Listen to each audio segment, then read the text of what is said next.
Mm. Are we not recording? Anybody has to say any personal thing?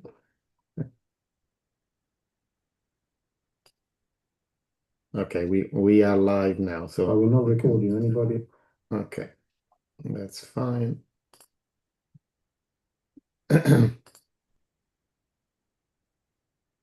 Okay, good morning, everyone. Welcome to another episode of the Crypto Hour, like Friday, the 21st of August. Now, a little bit of just housekeeping, just in like in the next future. So I'm here next week. So next Friday will be on as normal, and then the following 2 weeks I'm away on holiday. So there will be no crypto hour for the first 2 weeks of September. So I don't know, just manage take any tablets you need to cope with the withdrawal symptoms, and apart from that, we'll see you again like the third week of September. Okay, so let's go and you might have noticed some movement in the crypto markets at last after kind of like a good, at least a year and a half. So let's see what caused these movements. Let's go and first of all, I mean, obviously, as I say, crypto is not an island, and the annoying thing is that the crypto movements that we saw. Oh, sorry, this is crude oil, nothing to see. We can see good times for Bitcoin at the moment. So quite a move, quite a move in the last 3 days. Moved from about 64,000 to where we are now, 76 and a half. Okay, so we'll have a look at that in a second. But obviously, it would be nice if this move was due to just for crypto reasons. But it's not really true in at least just in part. It might be relevant. Let me just go and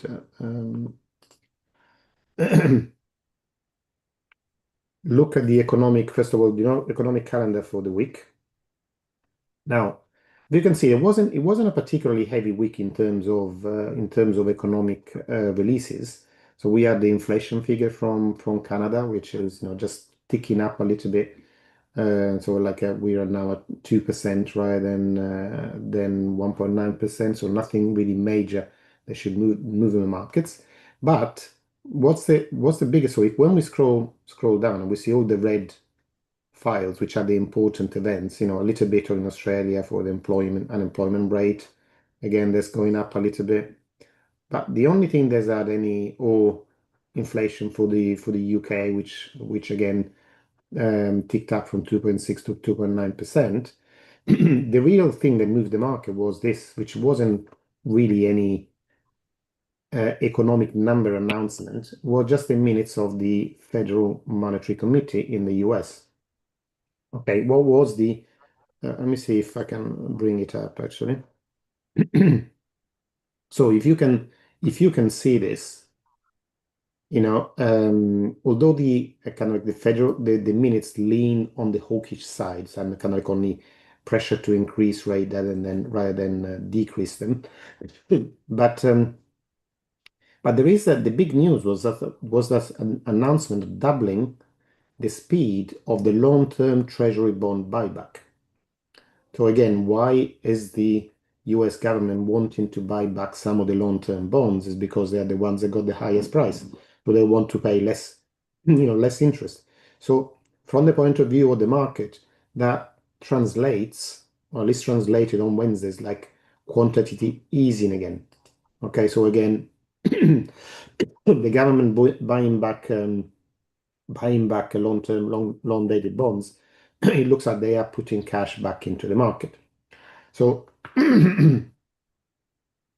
what did we see? So apart from this and the usual announcement of if I can find that. Um,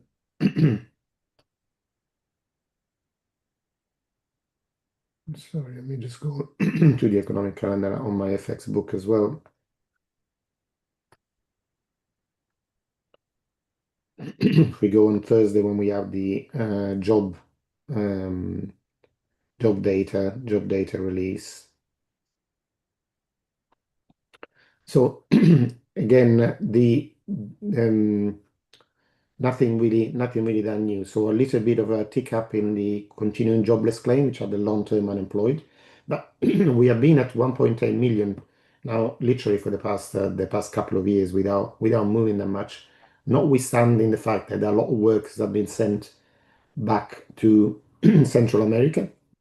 That means that the supply of jobs has diminished, but the amount of people unemployed has pretty much stayed the same. So again, that shows a little bit of weakness in the job market. Okay, so that's one of the things that stops the Fed from increasing rates because obviously they want to keep the job market working properly, and if we increase rates too high, then the businesses find the pinch and then employ less people. On the other side, they want to control inflation. So they're always watching the job figures and the inflation figures. Sorry, excuse me just a second. I'll get some water.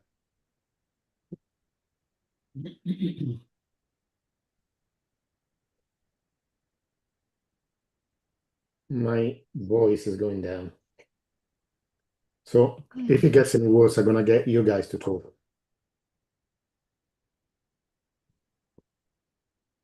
Okay, so those are the two things that we are, looking at. Now, over the past few months, since we had the new head of the Fed, what have been the kind of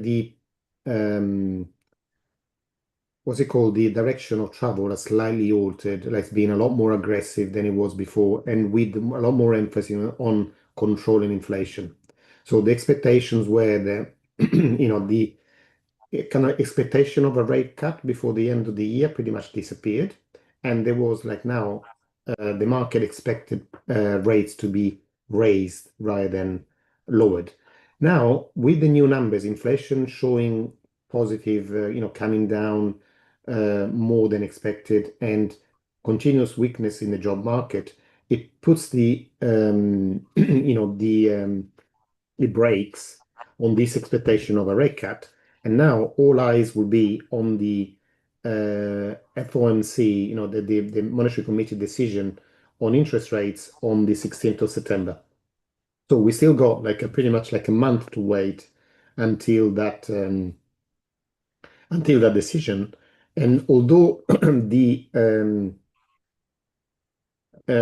decision by Scott Bessent that the Treasury will double its long bond buyback operations is not technically quantitative easing, but it is definitely supporting and providing liquidity for risk taking. So obviously, crypto is a risk taking market on steroid. Okay, so a lot more than the stock market, and other investment assets like gold and silver and other things. So crypto actually benefits from an increase in, risk-taking sentiment. Now, as we see here, if we go back and look at Bitcoin, when did it start moving? That was on Wednesday. Okay, so before Wednesday, yes, we had a little bit of an increase on Monday, but nothing really to speak of. So we still stayed within this range. On Wednesday, we actually started booming from 64 to 69, and then again followed by another 4,000 on Thursday, and again today an extra 3,000 of price increase. So if we actually go and look at, let's take it down to a 1 hour chart rather than a 1 day. Can you see this?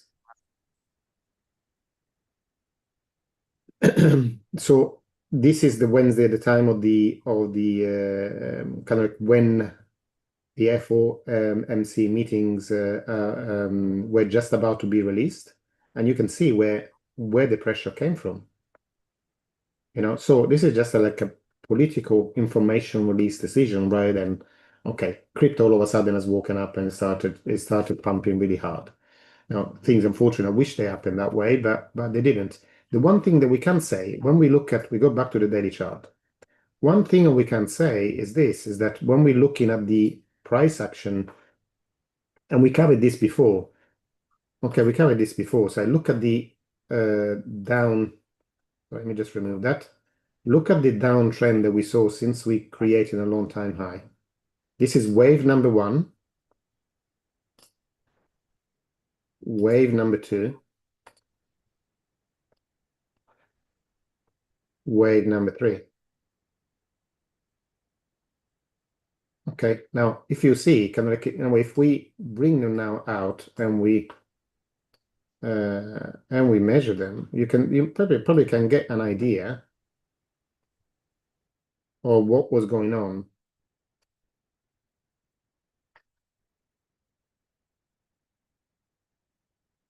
And literally, I mean, when we created a new yearly low is even is even lower than this. Oops. So let me grab that. So just visually, just put them here, just visually to show you how the basically how the downward pressure was losing momentum. So each time there was a push to go lower, okay, and technically the last two are separate ones because we had a new low here in June, and then we had again another one at the end of July. So you can see each subsequent push was a little bit weaker than the one preceding it. Okay, so this whole move that we can see here from the end of January really to the end of August, at the moment it's still a sideways momentum. And if we restrict it and see actually what happened since the last drop, 15th of June, and this is what we were talking about last week. And I told you that this was the range that we've been in literally since the beginning of June, 5th of June, and until now. So we were waiting for a breakout of that range. So the breakout will come either at the top when we broke the 67.5 level, which we did on Wednesday, or at the bottom if we had another move down that caused us to move lower than the 57,000. Now these are technical new lows, but really at the moment I'm still seeing this green line that I've drawn up here. This is the long-term controlling swing high. That means that literally I want to see this 82 and 82.8 level taken out before confirming, guys, yes, this probably then the bottom is in, and we're now looking at the next push on the way up. Okay, this was the first signal, the 68,000, taking out the 68,000 level. Okay, here, which we have seen again this week. But it was signal number one. So we can say that on the chart, we do have a budding uptrend.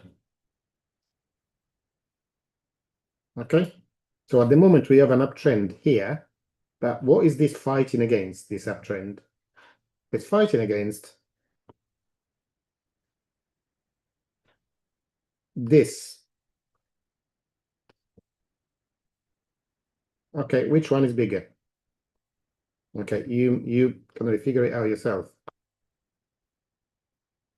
Okay, is that the green trend or the red trend?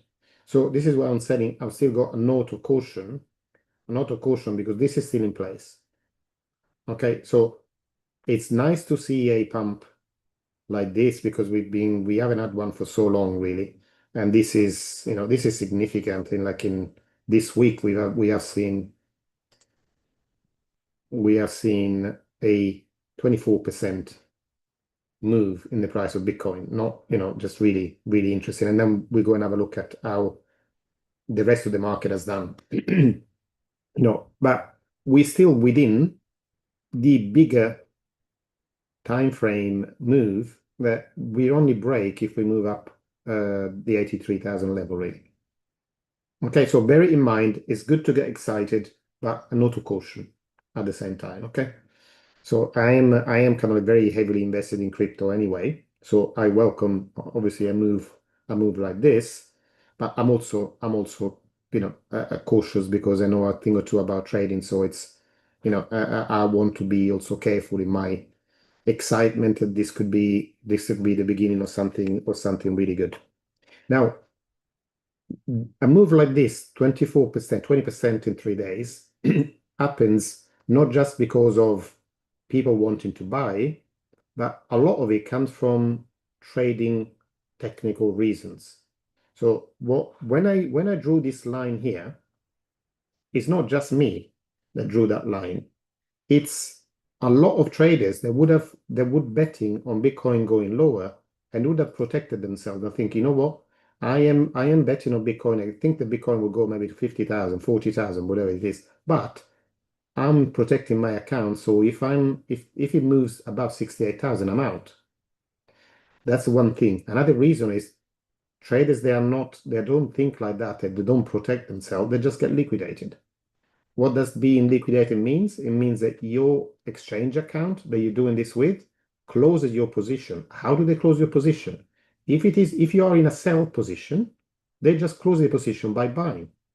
So you see why this kind of move, and there have been almost like 2 billion worth of liquidations in hours. So this is kind of imagine like the volume of people that actually lost everything they had in their account.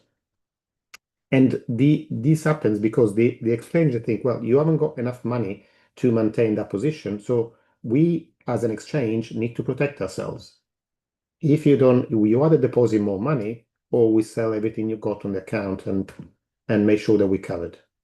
Okay, so technically, to close a short position, they need to buy. And this is this move that you're seeing right now. These 3 days, they're kind of like something that we haven't seen for years now, for at least a couple of years. These 3 days are due to traders' liquidations. Okay, now, so Bitcoin has moved like this, and we have seen other coins. If we go and have a look, let me just bring the crypto charts. Ethereum is actually, we were talking about that last week, has had an even bigger move.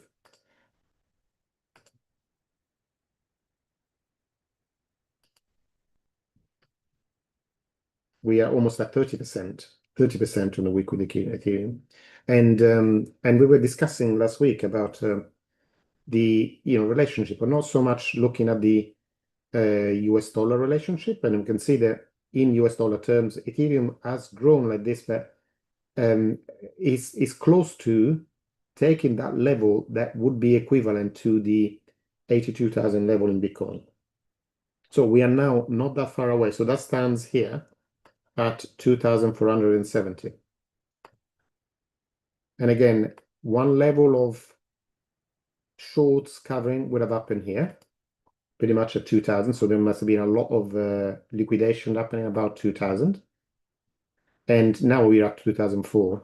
2,470. It's another level. They might have another wave of liquidations for people that had more long-term positions and they were carrying themselves on the weekly or monthly charts, would have been positioned at about 2005 as a line in the sand. When I think, guys, these things is going back to 4,000, 5,000. Let's get out of it now, otherwise we'll get completely ruined. Okay, so this is the move in Ethereum, but let's have a look at how is the relationship changing. So when we strip the dollar value and we look, okay, is Ethereum growing more than Bitcoin or Bitcoin more than Ethereum? Okay, so this is interesting. Let me take this off. This is interesting. Now, looking on the daily chart, you can see on Wednesday, Ethereum absolutely shot up even against Bitcoin. Went from 30 to 33. So the increase, 10% increase in Bitcoin terms. So this is nothing to do with US dollar. Okay, so it's how many Bitcoins do you need to buy one Ethereum? All right, and we get on Tuesday we were at 29.50. On Wednesday we touched 33.50. So 4 points out of 30. It's 13%. Okay, then since then Thursday and Friday has been a pullback in, but we still, compared to the beginning of the week, we can see a revival of Bitcoin against Ethereum. Interesting. You see the line that I had before? So now Ethereum has broken the downtrend. Technically, on the daily chart, this move that happened on Wednesday closed beyond the controlling swing high, which is the definition of a downtrend. So for a downtrend to be active, this cannot be broken. Otherwise, we're not in a downtrend anymore. That's it. Downtrend is formed by a succession of lower lows and lower highs. So you can see here, you got a high, you got a low, lower high, lower low, lower high, lower low, lower high, lower low. Yeah. And now we got a higher high. Sorry, it's not lower low.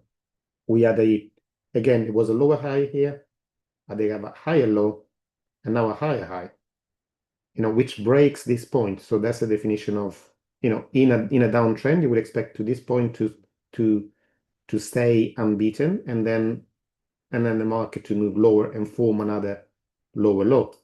That obviously that has not happened in this case. So there is kind of a movement in the relationship also between Bitcoin and other coins. So if we look at the crypto aggregators,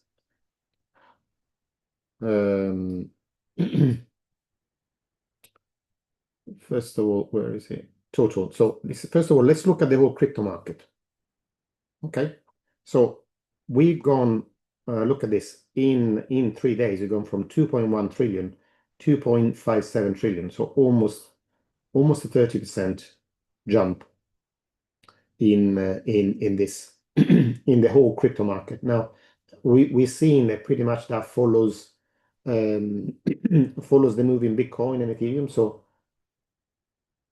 we already know, before we go and look at the other aggregators, that pretty much has gone in line. Everything has moved pretty much in unison.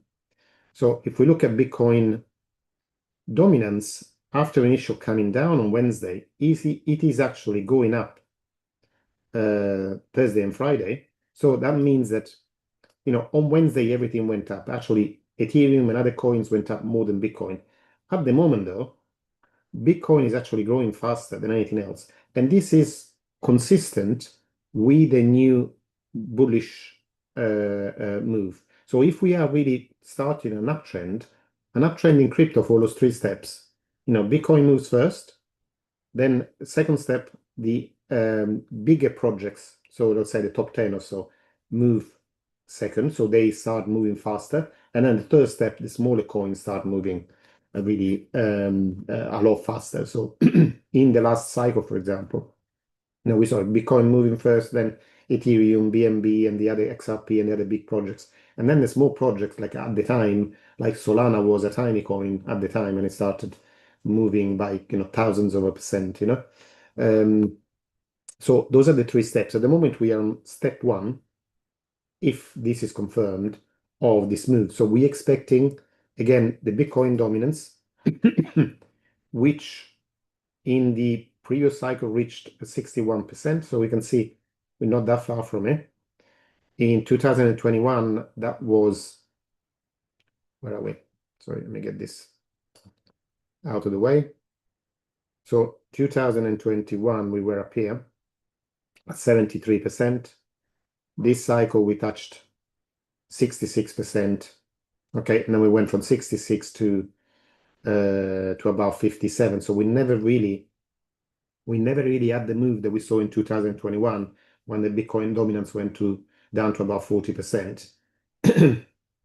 And at the moment, it's like we started a new, most likely we can see the beginning of a new cycle as long as we move above the, say, the 82,000, as I was talking to you before.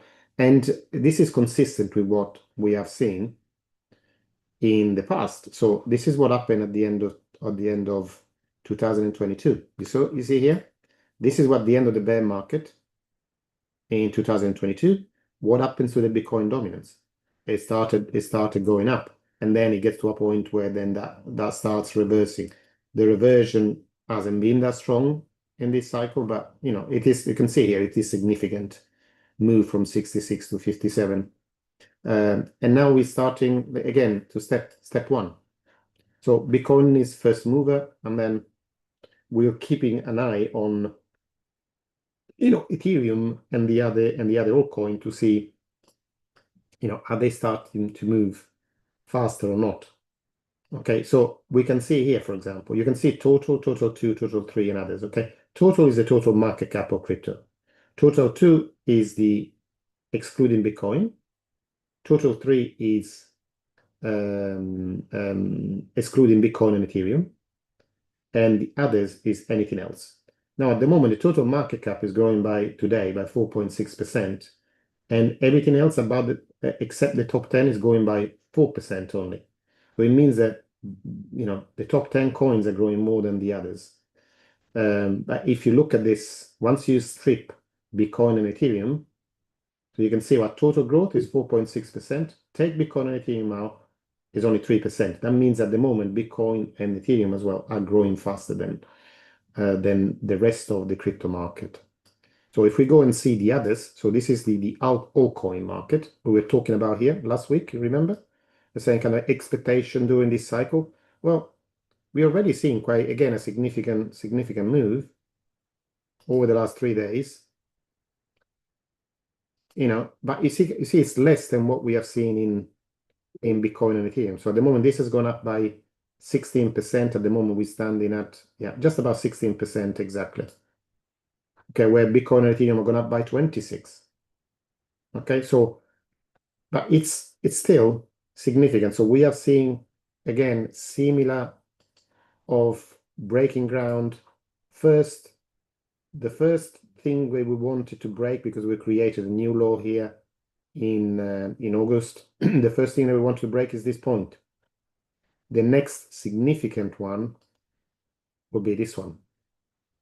Okay, we're still about 25 billion away from that. So we are more than 10% away from that point.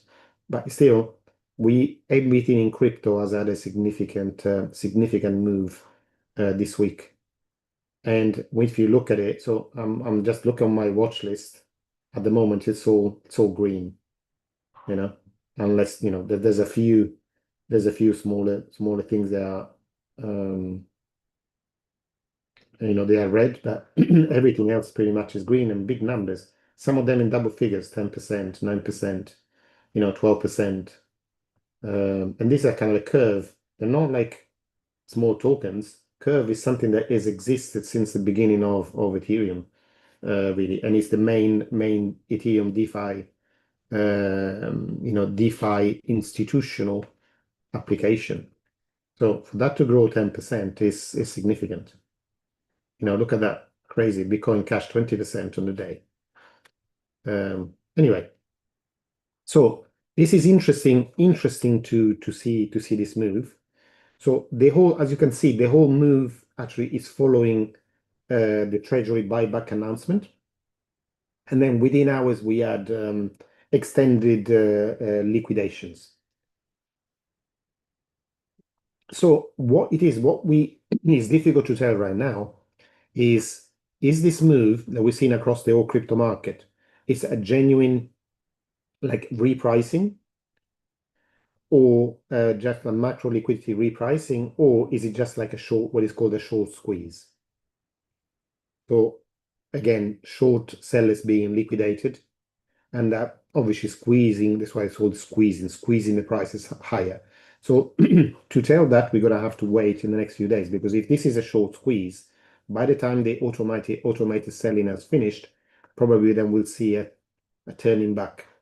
And I don't know, traditionally the way that I kind of do things is that whenever these levels are broken, I do expect I wouldn't kind of enter immediately automatically when one of these levels is broken. Generally, I wait for a pullback before entering and looking at the demand zones that is caused during the breakout. So just to give you an idea on the daily chart, ideally, I mean, it's difficult at the moment. Is gone vertical pretty much. But by looking at the chart, if I were to say, okay, where would I like to buy, and it would be this point here at the moment.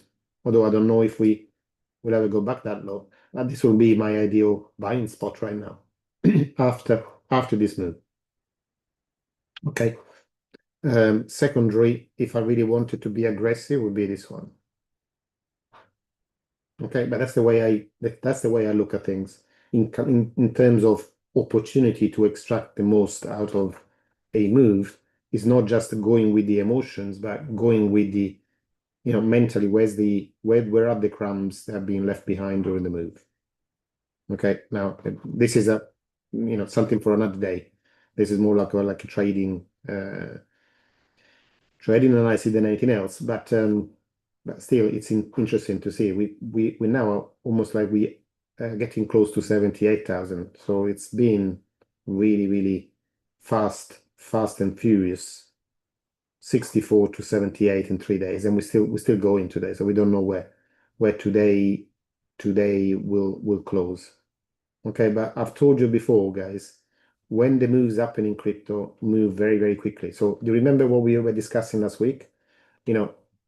It's not so much like put money in now, but get ready.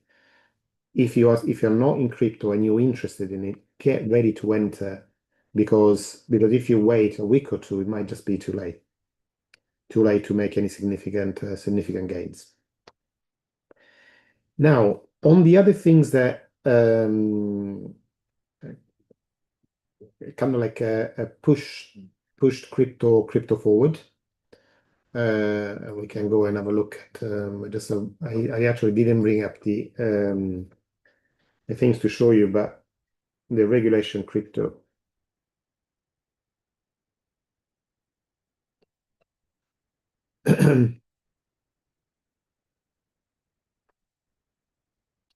So this is the interesting. SEC continues to support. Okay, this is the SEC chairman. Okay, they announced that there's new rule proposal called regulation crypto assets.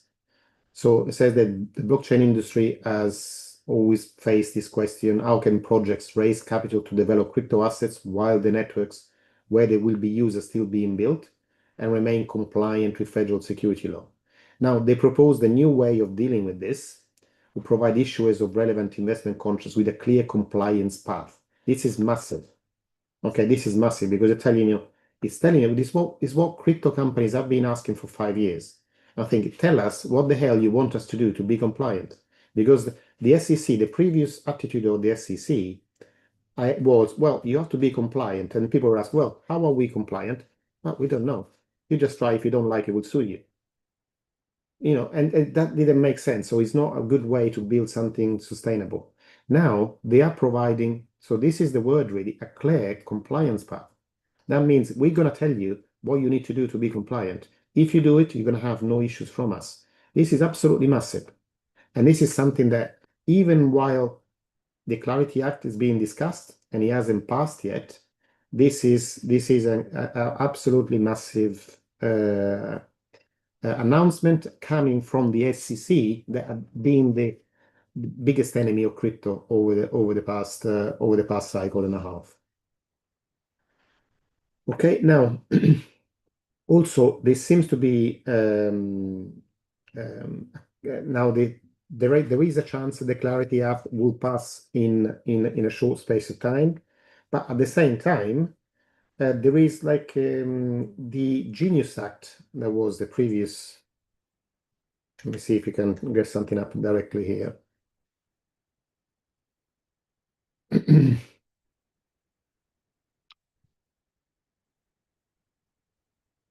No, not really. So here they said again, the Genius Act rules could be finalized before November. So again, this is more like giving a clear path for the stablecoin industry in anything else. So it creates a US regulatory framework for payment stablecoins. Okay, this has been signed into law from July of last year, but it will take effect in January 2027. So again, it's not just chat, but we now have, the banks, they are creating blockchain technology to basically replace SWIFT. Okay, some of the SWIFT transactions are already starting to go through blockchain. So what was originally like just a side game built by XRP and Stellar is becoming now the norm. So Visa and MasterCard are now using blockchain to validate their transactions. The banks are building their own network, their own blockchain network to again make the money transfer a lot faster. So Wall Street is not just trading the coin, but is building the rails. So Visa has launched VSP, which is its own stablecoin platform that's used by banks, but also by fintechs company and by crypto firms. So now Goldman Sachs, who's heard of Goldman Sachs in 2021 talk about crypto? Raise your hand if you have, because I'd be interested in hearing about it.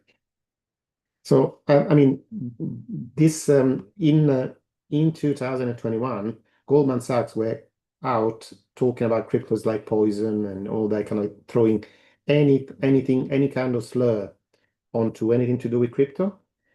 What are they doing now? Now they are just they break from bank trade groups and now back the Digital Asset Clarity Act. So you see, when big players like BlackRock, Goldman Sachs, Morgan Stanley start backing crypto, it means that the shift is not happening, it's already happened. Because now they have built the rails to make money from this. So now they can push it because they know that they got a way of making money from this. And actually, the IBIT, the Bitcoin ETF, has become the biggest money maker for BlackRock that they've ever seen.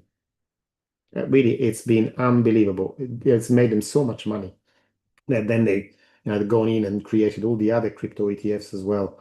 And now they are actively promoting them through their network of advisors, which is even more impressive. And also another thing that Trump also has hosts crypto CEOs of Coinbase, Kraken, Ripple, Robinhood to the White House and pushing the legislators to then move forward with the Clarity Act. So any other things? The other things we can look at is very quickly before we go on to starting a discussion maybe. We'll have a look. There has been a massive turnaround as well in the crypto ETFs market. So we can see here visually look at the last 4 days, where before it was down, up, down, up, down, up, down, up, now up very fast. Okay. Over the last 7 days, it's even more obvious. So the pace is accelerating. Okay, and when we look at Bitcoin, we've gone from a negative figures last week. Look at it in US dollars. So we had about a good 300 million of outflows last week. This week we already look at that 600, 1.1, 1.4, 1.6, 1.6 billion of inflows. So institutional money, if this is not liquidations, this is institutional money flowing back into the regulated Bitcoin ETF market. Okay, so this is not like figures in blockchain that we go in and find out in some dark corner. This is from New York Stock Exchange. Ethereum, similar thing. Last week it wasn't actually any outflow, it was pretty much even. But this week we got 100, 300, 500, half a billion of funds flowing back into Ethereum. The other ETFs are smaller, but even that, all of a sudden Solana coming to life. Obviously much smaller. So nothing really was going on last week. This week, again, just almost 20 million XRP again, another 20 million plus this week, and Hyperliquid as well that now is tracked. So this is obviously very new. So there isn't a lot of, at the moment there's only about 9 million worth of funds in the Hyperliquid ETF, but almost like 4 million were from this week. Okay, so money is flowing into everything, all the crypto ETFs that are out there on the market. So it's telling you something. So there is institutional appetite for crypto, which is great, because we need that. We need everybody to row in the same direction to see this. Okay, you can see this now as the realized price hasn't really moved that much. We're still at 52.8, 52.7. But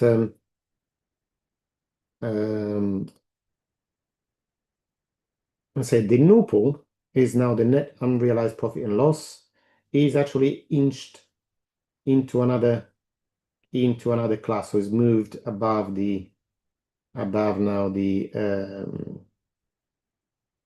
25%, the first band, into the second band, which goes to between 25 and 50. And I remember that here the prices above the 0.75 band, where it's classified as intense greed.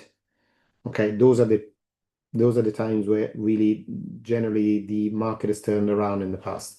During the last cycle, we reached a maximum of, what was this? Where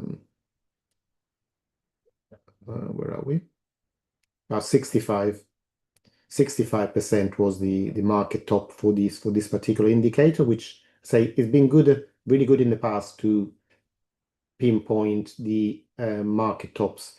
Not so much last cycle, because everybody was expecting it to get up again into greed, but it never really got that high.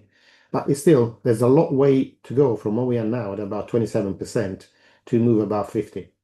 Okay, so, and this is like again an indicator of sentiment, on-chain sentiment behind the Bitcoin price. And also, if we look at the big change as well in the fear and greed index, you remember, like a few weeks ago, we were in extreme fear. What did I tell you? That's when people are fearful is the best time to buy. We've gone from 12-13% to 71%. So at the moment, everybody, come on, we need to buy Bitcoin now. I've always told you, it's always the way. More people are buying when price is high than when price is low, because they want proof. Prove me that Bitcoin is going to grow. So by the time you say, well, giving you proof, now it's too late. So make up your own mind, guys. Just remember, buy when people are fearful, sell when people are extremely greedy. We're not quite there yet. We just moved into greed. But this is because literally for the pace of change more than anything else. But potentially we might move into like an extreme greed, and that may also offer us an opportunity to then play the game a little bit, sell a bit of Bitcoin, maybe expect it to get a little bit lower and then buy it again. Okay, we'll see. Okay, so I think I've covered most of the things I really wanted to cover today. Let me know if it's something, I think just quickly have a look at my notes. No, I think pretty much I covered everything I wanted to cover. So let me stop sharing. And would anybody like to contribute with their opinion or anything, or ask questions? Any questions are welcome. Advanced, beginners, anything goes. Anybody here? Don't be shy. Eric? This week, America went across, the debt of America went across 40 trillion. How do they pay it? Happy days. Happy days. More money for us. This is how the market see it. Honestly, I mean, it's crazy. It's crazy, but nobody worries. Every country in the world has more debt than they'll ever be able to repay. So this game, at some stage, it will crash like a castle of cards. But at the moment, they will look at which economy is strongest. At the moment, the US economy is still the leader in the world. So people are happy to borrow as much as they want to, they want to lend as much as the US wants to borrow. I still see as a good debtor. Unfortunately, that's the issue, and I don't think anybody, and this is not just the US. The same in the UK, for example. Never be able to repay or to get the public debt on a much lower percentage of GDP. So look, any government in the world knows that they'll never be able to balance the books ever. So the question is, can they grow the economy enough more than the growth of the debt? Because that's the whole question. It's not so much how much in terms, if it's like 30 billion or 40 billion, but what is it in percentage of the wealth that they create every year? And that's the point of where it start being beyond a certain percentage, then when it starts being really worrying. So what happened with Greece, for example, and with other countries, like it happened with Italy and Portugal, they were put under special measures when the debt started getting out of control. So it's gone beyond 100%, started being 120, 130, 150%. That is when everyone say, wait a minute, that's too much. We are not willing to let you run away with this. You need to put control measures in place. And that's at some stage, maybe that can happen. It will never be repaying the debt, but getting more like as a percentage of what they create. It's almost like a juggling act. Because if you take away the borrowing capacity, it means the economy slows down. So, but is that slowdown more controlled than the slowdown in borrowing or not? That's the whole question. Yeah. Anybody else? Come on, keep them coming. Chad, hello. Yeah. Good morning. I noticed this week gold also had a decent push. Are the drivers similar, or is Bitcoin and gold starting to behave in tandem now? Or is it just where the markets are? You mentioned perhaps having a look at general stock markets as well. I think they've been under pressure this week. Can you get your thoughts? Yeah, so again, gold is very acceptable to interest rates because obviously, gold doesn't pay yield, doesn't pay a dividend, and so the higher interest rates are, the less incentive there is to buy gold. So when there are it's not just interest rates going up or down, but when there are any news that change the expectation about interest rates, then gold adjusts to that. But we can go and have a look, actually. This is an interesting question. Let's go and have a look now at the relationship between gold and Bitcoin and see how that was affected by this last week of trading. Again, let's get the zoom controls out of the way. So again, with any question, so on TradingView, if you use it, you can put formulas as well as single items. So if we put BTC divided by gold, we then remove the fiat money from the equation altogether. We see how much gold is needed to buy 1 unit of 1 Bitcoin. Okay, so what does that tell you at the moment? So at the moment this chart is telling you that over the last week, if you had gold and if you sold it to buy Bitcoin, you'd be 20% better off. So it doesn't mean that gold has gone down. It just means that the relationship between Bitcoin and gold has gone down. But this is a lot more interesting if you look at it on the long-term move. So So we really have gone doing this cycle, which we haven't done. So you see the difference. We are now in March of this year. It was cheaper in gold terms. Bitcoin was cheaper than it was in 2018. Yeah. So 2018, we reached a level of about what was that? About 20,000 in Bitcoin. So in fiat money, Bitcoin price, even at the lowest that we had in this cycle, has trebled. But in gold price, it had actually gone down. So you see how important it is to remove the US dollar from the equation. Now we can see really is Bitcoin cheap or not? When you compare it to other assets, So this is telling you that we in March and even recently like the beginning of this week really, and at the beginning of June, Bitcoin was really quite cheap in relation to gold.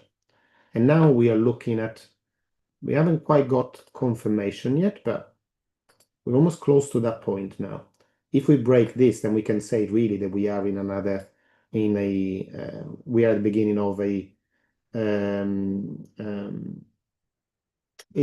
can have a significant uptrend, although really confirmation of that will need to be here.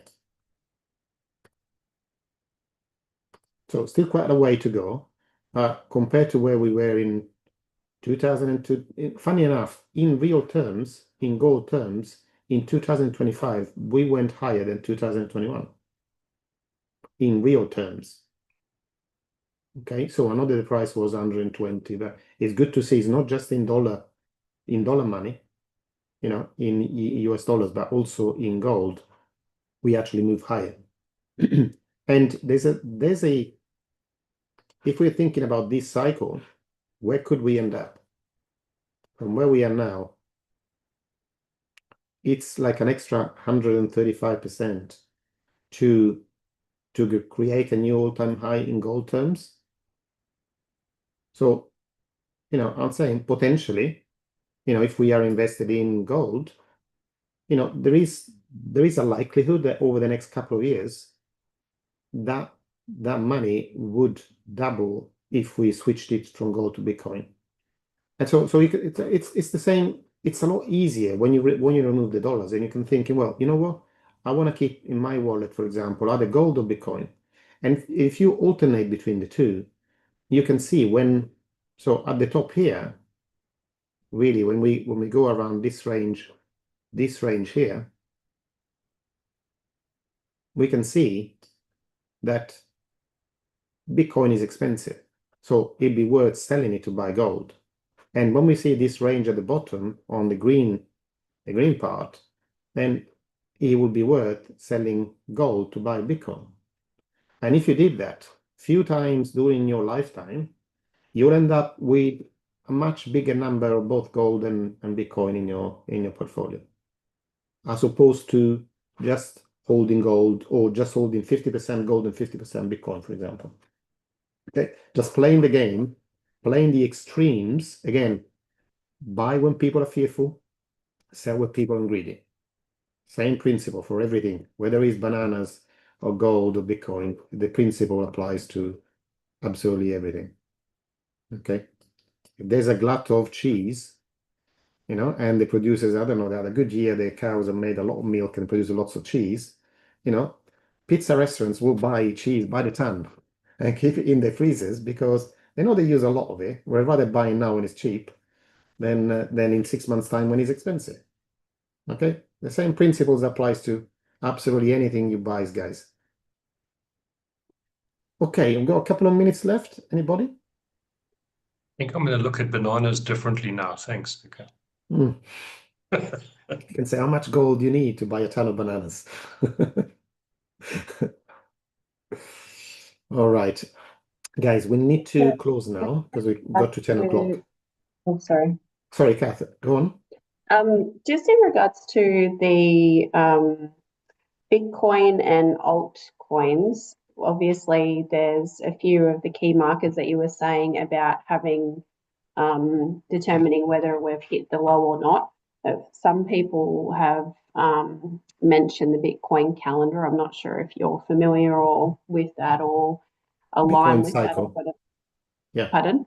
Do you mean the Yeah. Bitcoin 4-year cycle? Yes, we Yeah. basically we this is all we talk about pretty much. And Yeah. we've been talking about it for the Um, past 6 and, months or so. and how there's kind of a certain amount of days and things like that for hitting bottoms and predictions of around October to hit another one. Obviously, you look at it from a more holistic view, which I love. When it with Bitcoin, if it was to go back down, does the altcoins usually do the same thing, or how does it usually? I know they obviously could grow bigger, or is it there's not really a trend with that kind of thing? Well, it's difficult to say at the moment because there isn't enough data to say, yes, definitely this is going to happen in October, November. So we only got like a two or three examples. Bitcoin cycle is 4 years old. Sorry, 4 years per cycle. Bitcoin was created in 2009. So there isn't that much data to say this always happens. And Yep. what we saw already during this cycle, the one that's finishing, let's say, we think that we are towards the bottom of the cycle. It's behaved in a much different way than the previous ones. And now the crypto is becoming an institutional assets. We can expect as well of that to change. Yep. Okay, so it's really difficult to have a precise prediction right now because the rules of the games have changed. Yeah. So this is what I will say. We can't really tell. But one thing before we close, because I need to go right now. But Jonathan, could you please post your link to your session because we haven't had time for Jonathan to have an intervention today. But I always recommend that you go and listen to his session because he's obviously a Cardano man and a Cardano and hopefully soon Midnight stake pool operator that can tell you how things really happen. You know, what actually happens on a blockchain. We're not just buying tokens, but you know, how do the projects move within a blockchain? How do they raise money? How do they develop? What are the metrics to look at? And definitely I couldn't recommend it more. So if you're interested, the link is in the chat box. So click on it now anyway. Even if you're not intending to go, click on it now and save the link because the link stays the same. So even for the future, you know, if you want to do it next week, every week, Jonathan, when we close this session, then it starts pretty much within a few minutes to start his session. So keep that in your calendar. Instead of doing just one, you can do double bubble. Okay, so yeah, have a fantastic weekend, anyone. I'm off to watch Odyssey today. So I look forward to that. I have a extra large bucket of popcorn because it lasts over 3 hours. So it needs to last me for 3 hours, but let's see. I think I'll manage. All right. So have a great weekend, everyone, and I'll see you next week. Bye, everyone. Thanks, Luca.